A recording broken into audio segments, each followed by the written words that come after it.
Welcome to this episode of YouTube. Certainly the pups were ready for the introduction. Blackstone was 49.6 pounds and Kaz a little bit less than that.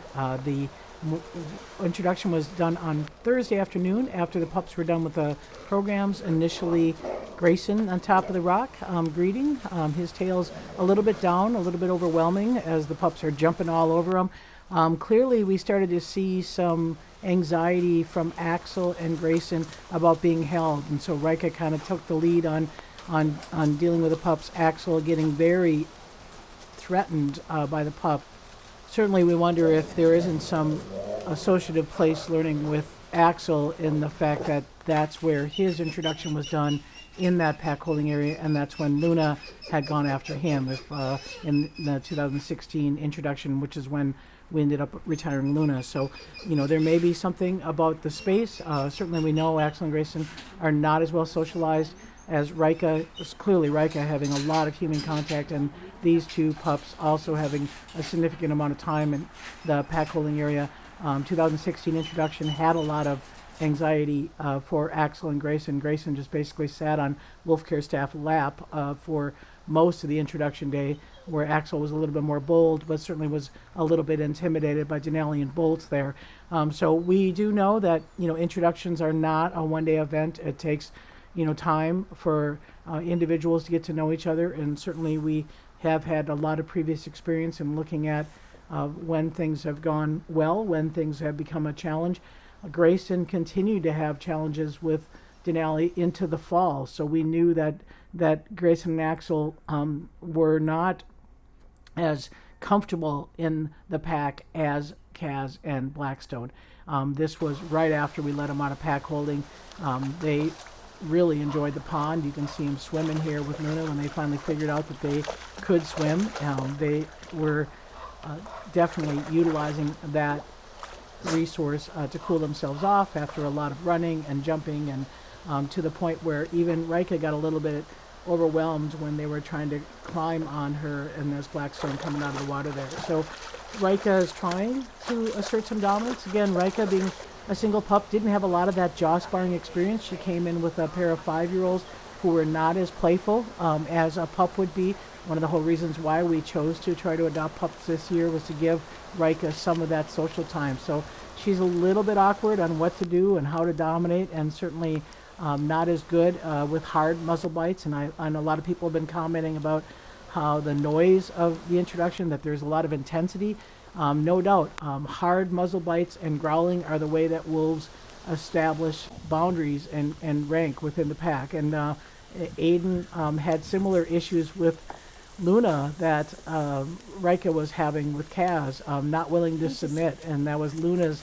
Luna was a very bold pup in 2012, and Kaz is also not really willing to submit. But like I said, that hard muzzle bite, it's an inhibited bite, meaning the noisier it is, that doesn't mean danger for the pups. Obviously, we want to watch that. There is something called an uninhibited bite, meaning that they bite down hard and clamp down hard and grab the skin. But this is Shadow and Malik with Grizzer, Maya, and Nisa showing dominance, and that is what you're hearing is those muzzle, what we call more hard muzzle bites. They're accompanied by growling, to kind of get the point across. And what they want the pups to do is what they're doing is rolling over. So, interestingly enough, Shadow was particularly hard on Maya, and I think a lot of Maya's energy was very nervous and very anxious, and certainly the energy of the wolves coming in can dictate how they respond. But as we know, that relationship from Shadow and Maya was the strongest probably pair bond that we ever had here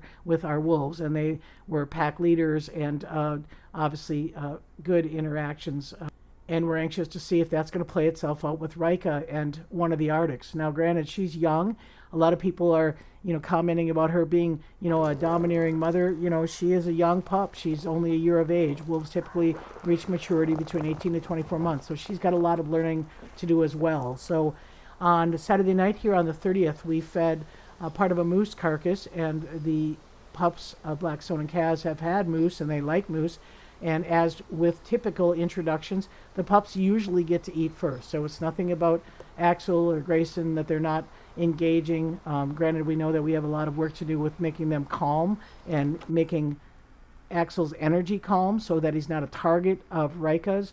But that is a pattern that we've seen over and over and over again with pup introductions, and that the pups get to eat first and the adults typically give them a pretty wide berth. You know, pups are the future of the pack, and this is Lucas doing a little bit of kind of obnoxious testing behavior of Shadow there, with doing some play bows and scraping the ground, and eventually he does actually a 4-leg stab and just getting Shadow to distract it off the carcass. So it's interesting to watch this dynamics, and certainly the dynamics are independent of what each individual wolf is doing. We have to look at the group. What's the social group? How is Axel's behavior influenced by Rika, by the pups, by Grayson, etc.? So when we watch old footage, like I said, we always kind of look at patterns, and this is the footage from 2008. That's Aiden on the left and Denali on the right, and you can see the adults, Arctics, again, giving them a wide berth while they're eating on the deer, not intervening. Pretty classic patterns that we have seen over the years. So wanted to share that with you, again, just to keep you updated. Wolf Care staff are here 24 hours a day. Somebody's here with the ability to give a distraction, to be able to intervene on a particular wolf's behalf. But certainly we're seeing these 2022 pups being very relaxed. We have a behavioral team here that's recording data, and when Rika came in, there was a lot of anxiety on Rika's behalf. She was anxious. She wanted to get out back to the building. She wanted to get back with the people. She had a lot of tuck-tail responses. We're not seeing that from Kaz and Blackstone. They are very confident. Yes, they are being disciplined to roll over and submit. Something I think was probably a little bit harder because they were so much bigger. Normally I would put pups in when they're about 30 pounds, but because these pups were older when we got them, we definitely wanted to do a little more social work with them, and so we did not put them in at 30 pounds. We needed to wait until we felt that we had all of the socialization done, including their tolerance of humans and vaccines and things that we need to be able to do for them. So that's what's going on. We will continue to share data, and we wrap up with the behavioral team, on-site behavioral team on Tuesday, and we'll be able to do an analysis of their observations from their perspective through the windows, which is different from perspectives on camera, and certainly different from perspectives of the Wolf Care staff who are standing right in there in the mix of it. So thanks for watching, and appreciate everyone's comments and support. We'll see you next time.